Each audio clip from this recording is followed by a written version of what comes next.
Alors, corrigeons cet exercice.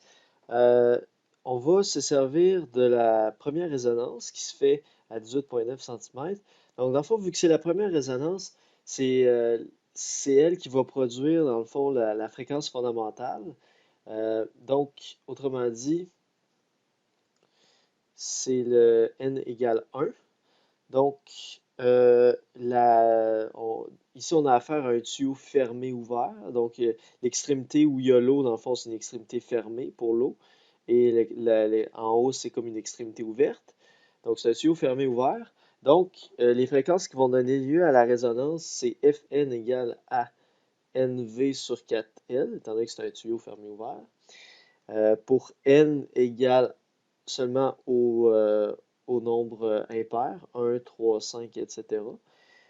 Mais là, nous autres, on va l'appliquer pour n égale 1. Donc, pour la fréquence fondamentale, on a 1 fois la vitesse du son sur 4 fois la longueur du tube. Donc, la vitesse du son, c'est 340 mètres par seconde. On va toujours utiliser ça dans les exercices. Vitesse du son dans l'air. Sur 4 fois la longueur du tube. Justement, pour la première résonance, c'est 18,9. Donc, on va l'exprimer en mètres. Ça fait 0,189 mètres. Et ça va nous donner une fréquence de 450. Ça veut dire que dans le fond, pour avoir une résonance fondamentale avec une longueur de tube de 18,9 cm, ben, ça prend une fréquence excitatrice de 450 Hz. Donc, autrement dit, ça veut dire que le diapason produit cette fréquence-là. On pourrait, en fait, le problème, on l'a déjà fini, on pourrait utiliser le deuxième mode pour, euh, pour vérifier notre réponse. Donc, faire attention, par contre, le deuxième mode va se produire lorsque la longueur du tube va être de 56 cm. Mais faites attention, hein, parce que vu qu'on a affaire à un tuyau fermé ouvert, c'est seulement les harmoniques impaires qui existent. Donc, le deuxième mode, ça va être l'harmonique 3. Faites attention. Donc, ça va être n égale 3 dans l'équation. Puis là, on pourrait démontrer en fait que euh, si vous faites le calcul, vous allez obtenir en fait la même réponse. Donc, voilà qui termine la section sur les... en fait, non. Il reste un dernier exercice.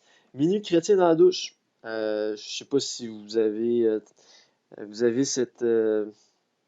ce plaisir coupable de chanter Minute chrétien dans la douche.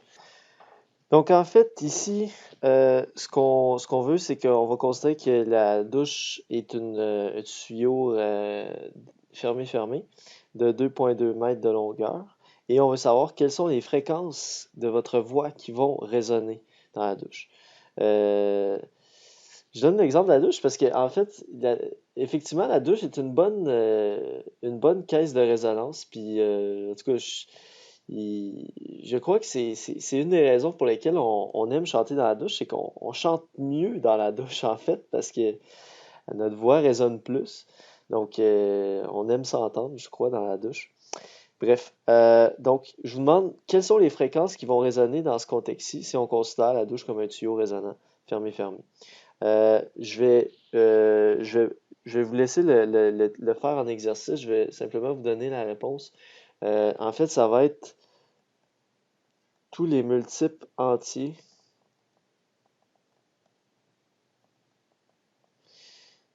de 77,3 Hz. Donc, toutes les fréquences qui vont être des multiples entiers de 77,3 Hz vont donner lieu à la résonance. Alors voilà qui termine la section sur les ondes stationnaires.